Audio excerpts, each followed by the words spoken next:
Richard Kerridge explains environmentalism and ecocriticism as closely connected ideas that help us understand how humans relate to nature, especially through literature and culture.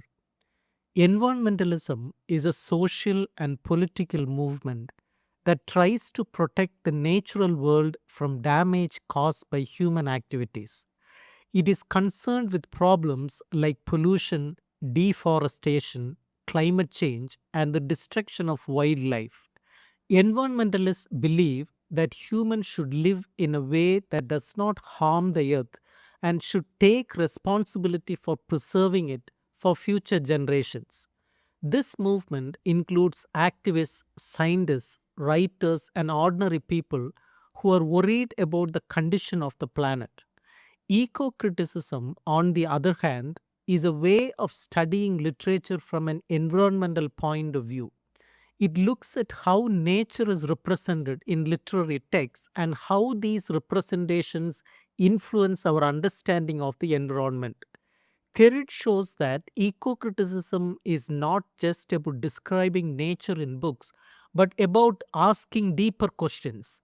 For example, it asks whether a text supports the protection of nature or whether it encourages harmful attitudes toward it. It also examines how literature reflects human beliefs about the natural world and how it can shape our actions. Kerridge connects eco criticism with environmentalism by explaining that literature plays an important role in shaping human attitudes. People often learn about nature through stories, poems, and other forms of writing. These texts can make readers feel connected to nature, or they can represent nature as something to control and exploit. Because of this, literature can either support environmental protection or contribute to environmental destruction. Eco criticism studies this influence and tries to promote a more responsible attitude toward nature. One important idea in Kerridge's discussion is that traditional literary criticism often ignored nature. Critics focus more on human characters, social issues, and language, while the natural world was treated as a background. Eco criticism challenges this approach by placing nature at the center of analysis. It argues that the environment is not just a setting but an important part of the meaning of a text. By doing this, eco criticism changes the way we read literature and encourages us to think about the relationship between humans and the natural world. Kerridge also explains that eco criticism is influenced by scientific knowledge about the environment.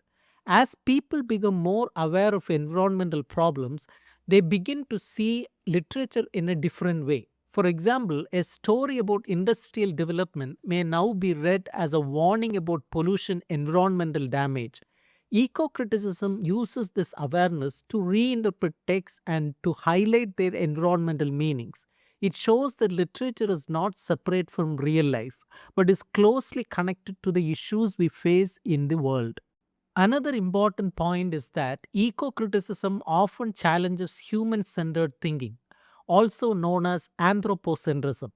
This is the belief that humans are the most important beings and nature exists only for human use. This way of thinking has contributed to environmental problems because it allows people to exploit natural resources without considering the consequences. Eco criticism tries to move beyond this view by promoting an ecocentric perspective where nature is valued for its own sake and not just for its usefulness to humans. Kerridge also discusses how language and culture shape our understanding of nature. The way we talk about environment can influence how we treat it. For example, if nature is described as a resource, it may encourage exploitation. If it is described as a living system, it may encourage respect and care. Eco criticism pays attention to these language choices and examines how they affect our attitudes. It shows that words are powerful and can shape the way we think and act. Kerridge points out that eco criticism is not limited to studying nature in a direct way. It can also use environmental ideas to analyze other aspects of literature. For example, concepts like balance, growth, and interdependence can be applied to social and cultural issues. This approach helps critics to see connections between human society and natural world. It also shows that environmental thinking can be useful in many different areas of study. Eco-criticism has a moral and political purpose. It is not just an academic activity, but also a way of encouraging positive change. By studying literature, eco-critics hope to raise awareness about the environmental issues and to inspire people to act. They believe that literature can influence emotions and values, which are important for creating a more sustainable future. In this way, eco-criticism is closely linked to environmental activism.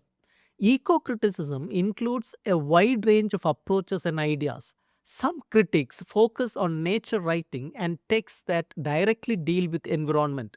Others study more general works and look for hidden environmental themes. There are also different perspectives within eco-criticism, such as deep ecology, ecofeminism, and social ecology. These approaches have different views about the relationship between humans and nature, but they all share a concern for the environment. Kerridge highlights that eco criticism is still developing and changing. As environmental problems become more serious, the importance of this field continues to grow.